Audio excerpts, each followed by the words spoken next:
This is Don here with Yugioh Gaming Channel, here with my homeboys Deck Profile for coming in 54th place in the regionals. So I'm gonna let him let you guys know in the YCS, I believe it was. What was it, YCS Oklahoma? It was a regional. I'm not sure what the event name actually was. It was just a regional qualifier event for Tulsa, I don't know. Hell yeah, guys. So without too much more, I'm gonna let him explain everything to you guys.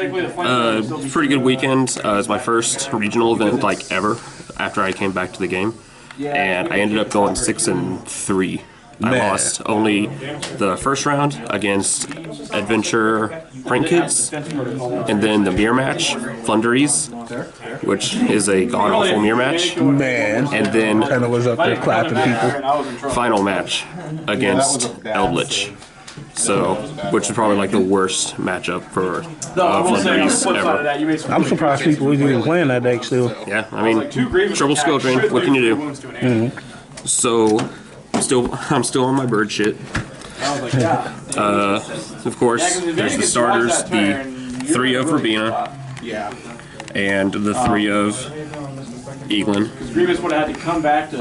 If you starting with any of these in your opening hand is like your priority, basically. Because if you open like Eagle and the map, or Robin and the map, then you can map, activate the map, and then banish. If you have Eagle, you banish the Robin. If you have the Eagle, or if you have the Robin, you banish the Eagle. And then that means that you can chain block and then get your normal summon, and then you can go to Infant eventually.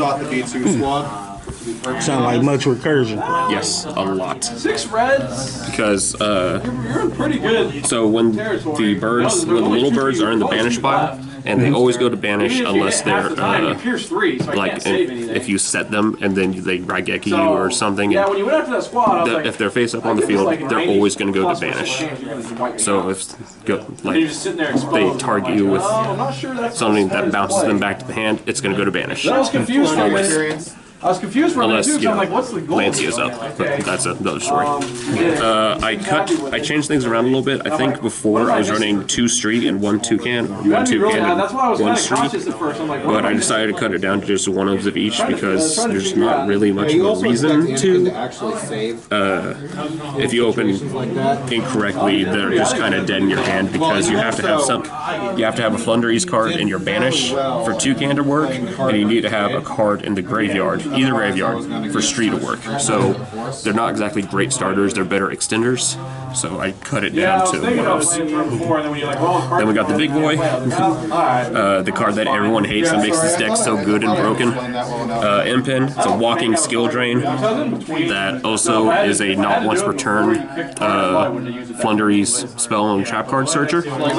And also during the battle phase, if it's attacking anything bigger than it, you can banish any card from your hand to have the attack of that monster. That's a quick effect, right? Yes. Man, I keep forgetting about that, dude. He's so broken. So, like, anything that is at least, like, 5,000 attack, you're going to be getting over it. Always. And then... That's broken. So, yeah, I was kind of... I also run... Anyway, so it didn't really affect much. 1 Snow. Kind of how I was. It's a very situational card. I'm side out of it more than anything else. Especially if I'm playing against something that like plays more link monsters than anything. But there's some. It came up a few times where because it gives all your entire board piercing damage, and then also on during your opponent's turn. Yeah, I'm like, you okay, can I like that, being able to take banish a card from your hand and then Book of Moon their special summons. It comes up sometimes. That's pretty good. It came up Tuesday at locals against Lyle, our Dino player. He activated UCT, and then I chained Snull to it, and then booked his 2 UCTs. So hit him with the book before he could book your book. I mean, my field was still set, but he couldn't do anything. So that's what he broke. Then the other 2 searches for Eaglin are Apex and Ryza, fairly standard. It's your Omni Negate, it's your Interrupt. Nothing really different. Of course, the barrier statue, because if they don't have a normal summon that can get over 1,000 attack, GG. Hand traps, the usual 3D shifters. So many matches where I de-shifted and then they would like set 2 pass. They just can't play through it. If I know how you play, that just comes right back to your hand if they don't have. There's a combo where if you shifter and you bring Ryza out on their turn, then Ryza effect, you bounce one of their monsters, and then you target D-shifter in your grave, stack it, and then next turn you got D-shifter again. It's broken. It's so just broken. So here's the first little tech piece of my deck that makes it a little bit different compared to most others. I run 3 winter cherries. So Nice. this one is you discard it during either quick effect, so long as your opponent controls more monsters than you, and then you look through your extra deck, pick a card, reveal it, and then you look through your opponent's extra deck and banish all copies of that card. So my extra deck, before it was just like a whatever thing, but now it's pretty well tailored to hit at least one key card in every meta deck right now. Or, well, most meta decks at least. That's all the monsters. Next, we got the triple map. I don't know what this is, but I'm not gonna be near. Insanely good. And so it's prime ghost spell bait, or not ghost spell, ghost ogre bait. But if you have shifter up, then they can't ogre it because ogre has to be sent to the grave. It's not just discard. So that can protect you. That's really good. And people already know the map. You activate it, and then you reveal, banish a Floowandereeze card of a different name, and then normal the card that you've revealed.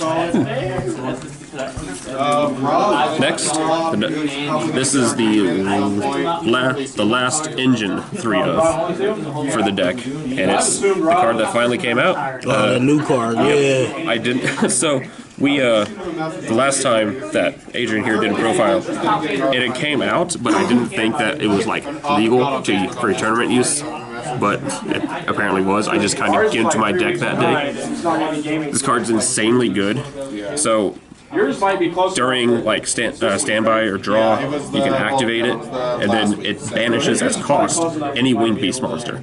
So if you accidentally fucking brick with like one of the tribute summons, you can search either the map or any of the small birds, or if you need to, one of the like Impin or Snow Owl, and then just to host some people out, you also gain 500 life points. There was a couple games at the regional where it came to time, and I had to Advent of Adventure and get that 500 life points to win. Doesn't feel great, but I was out for blood that day. Yeah, exactly.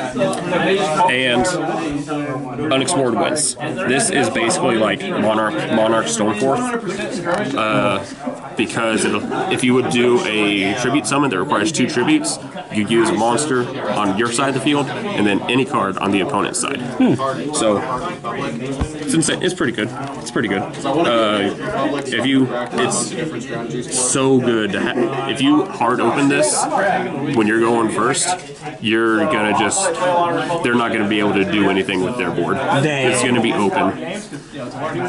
Basically like a kaiju type sword. Yeah. What the hell? Oh, and I almost forgot, it also has a second effect where you can reveal 2 winged beast monsters, put them on bottom of the deck, and then draw 2 cards. Oh, that's a pot of green. 1 or 2, either one. It lets you unbrick yourself a little bit. So I killed 2 or 3 of yours. Then the most expensive card in the deck that thankfully Mr. Kyle Shook allowed me to borrow, Pod Prosperity. I mean, what's there to say? It's insanely good. You don't go into your extra deck anyway. Digging 6 deep for a card is And it's so good. It's so good. I was so happy that Kyle let me borrow those. And then the triple duality, fairly standard. Everyone knows what that is. It's just prosperity, but half as good. And I started running triple twin twisters. Yeah. Because skill drain's at 3. It's a card. Skill drain's at 3. I don't want to see skill drain, like, at all. If I'm going, if it's game 2, and I know that they're not playing a lot of back row, I side out. But you never know. You never know. That's true. And then the staple 1-ofs, terraforming and called by. Nice. Obviously. And then the trap cards. Dreamy Town, fairly standard.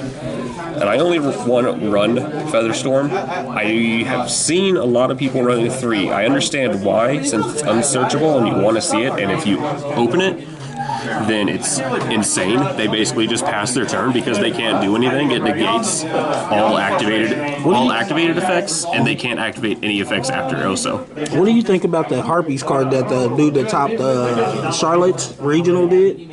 The Harpies, it's a wind type that bounces from the field and also adds a level 4. What do you think about that card? I haven't seen it. I'll have to look it up. Send me it. I haven't seen it. I'm thinking maybe I'll side like the other 2 or something. I don't know. Yeah, it is good. That card's Featherstorm's insane. Yeah. And then Scary Sea is a low-key sleeper hit. It's a solemn warning or solemn solemn judgment and a vanity zipness, because it'll negate the special summon of a monster. So like a synchro summon, link summon, exceeds, etc., etc. Bounce it back, and then they're locked out of special summoning for the rest of the turn. But they can do like 2 or they can do up to 3 normal summons. But, what are they going to do without special summoning? True. Against a Sword Soul player, I flipped this on him twice in the same game. Basically, our league has been the same. Play each other twice and then play. It was pretty good. It was pretty funny, too. I guess he just thought I wasn't going to do it. So, extra deck. So, like I said, the extra deck is entirely tailored for Ghost Reaper hits, except for this. This is still kind of remnants from the past. I could get rid of like these 3 obviously, and then keep an Intis. The basics, self-explanatory. Then generic, every deck is running Phoenix Enforcer. Macaba's still a threat. Shishao is a great hit for Sword Soul. Generic hit. This Utopic Future. If you hit Utopic Future, they can't go into Draco Future. Nice. Okay, definitely got Nova from Mr. Kyle Lewis, because he hit this, and then there's no way that they can go into Cyber Dragon Infinity. Man. Striker Dragon for Dragon Link, Double Dragon Lord for Tri Brigade, because that card's just fucking annoying. Yeah, Al Mirage, because that's another card that could honestly be taken out for a different hit. Mew for Prank Kids, because Prank Kid is going insanely good right now. And then Rusty for Phantom Knights. So, depending on what deck I'm going up against, if I open up with Cherries, then I can at least hit one of their linchpin cards that goes into the combo, or just a staple power card like Zeus or just Phoenix. Just whatever is needed. The additions we have. Damn. And lastly, we got the side deck. So I wish that this had came in the Friday before the regional, because I specifically ordered these to side against the mirror match. King Tiger Wanghu says that if a monster is summoned with 1400 attack or less, it's immediately destroyed. Yeah.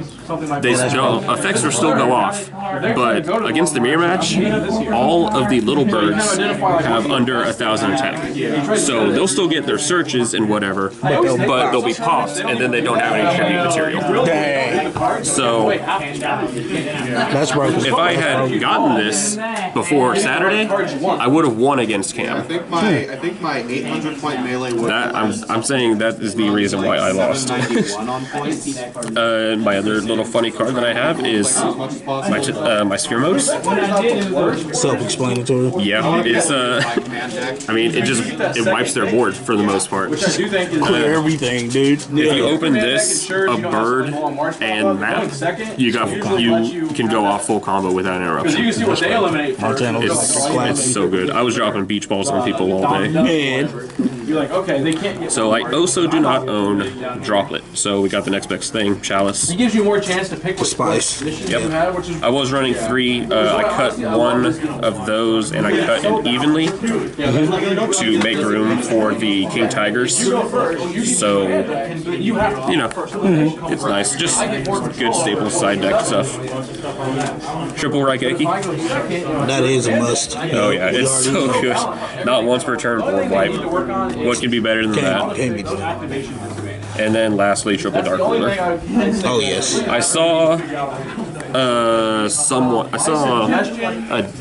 YCS deck was maining Dark Rulers. Why not? Yeah, that's what I was Which is a thinking, pretty too. good option because, I mean, if you lose the die roll and you go second, then that can help you at least get established. So it's something to think about. Yeah. Any shout outs you got? Oh yeah, Mr. Kyle Lewis, obviously, for being a good friend, good player, right over there. Kyle Shook for giving me his prosperities. Yeah, he's somewhere in the back, y'all. Yeah. I want to activate something, or if I want to. Aaron, Rick, Johnny, That's broken. You just patch it. everyone that went to the regional. Yes. Video bomb. Video bomb. Fucking Rickles here. And my main man Agron. Hell yeah, bro. Well, shit, this has been a Dom with Yugioh Gaming Channel. Thanks for the deck profile, Montana, and we'll catch you guys later. See ya. Peace.